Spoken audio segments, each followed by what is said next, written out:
Hello friends, இந்த வீடியோவில் நம்ம என்ன பார்க்க போகிறோம் அப்படின்னு சொன்னால், மருதாணி வைக்கிறதுனால நம்ம வீட்டில் ஏற்படும் நன்மைகள் மற்றும் நம்ம உடலுக்கு ஏற்படும் நன்மைகள், அது வைக்க வேண்டிய நேரம் மற்றும் வைக்கக்கூடாத நேரம், அந்த இது எல்லாத்தையும் இந்த ஒரு வீடியோவில் நம்ம ஷார்ட் அண்ட் சிம்பிளாக பார்க்க போகிறோம். பொதுவாக மருதாணி பெண்கள் அவங்க கையில் வச்சுக்கிட்டாங்க அப்படின்னு சொன்னால், அவங்க வீட்டில் நிச்சயமாக பண வரவு அதிகரிக்கும். அவங்க செல்வ செழிப்போடு வாழ்வார்கள்.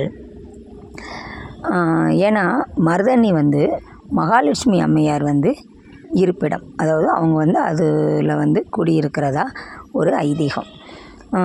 அந்த மருதாணி செடி நம்ம வீட்டில் முன் பக்கத்தில் வைக்கணும். முன் பக்கத்தில் வச்சோம் அப்படின்னு சொன்னால் வீட்டுக்குள்ளே எந்த விதமான தீய சக்தியும் இடம் பெறாது. சரியா? அதுக்கப்புறம் இந்த மருதாணி நம்ம பறித்து வைக்கிறோன்னு வச்சுக்கிடுங்களேன், மாலை நேரத்தில் 6 மணிக்கு மேலே மருதாணியை கண்டிப்பாக பறிக்கக்கூடாது. அப்படி பறித்தோன்னா மகாலட்சுமி அம்மையாரின் சாபத்துக்கு நம்ம ஆளாகுவோம் அப்படிங்கிறதும் ஒரு ஐதீகம். அப்புறம் மருதாணி நம்ம என்ன கிழமையில் வைக்கலாம் அப்படின்னிங்கன்னா, வியாழன், வெள்ளி மற்றும் ஞாயிறு. அது வைக்கிறதுக்கு திதியும் இருக்குது.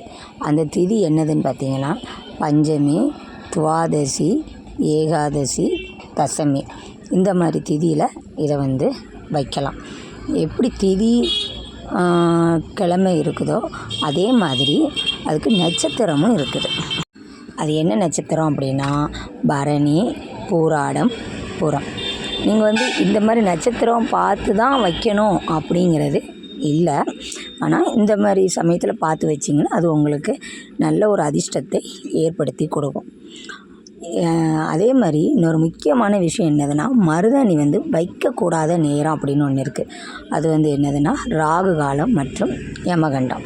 இந்த 2 நேரத்தில் மருதாணியை கையில் கண்டிப்பாக வைக்காதீங்க. அப்புறம் அறிவியல் காரணமும் இந்த மருதாணி வைக்கிறதுனால சில காரணங்கள் இருக்குது. அப்படி என்னது அப்படின்னு சொல்லி பார்த்தோன்னா, மாதவிடாய் காலத்தில் அதிக இரத்தப்போக்கு ஏற்படும் பார்த்திங்களா, அதை கட்டுப்படுத்துகிற தன்மை இந்த மருதாணிக்கு இருக்குது.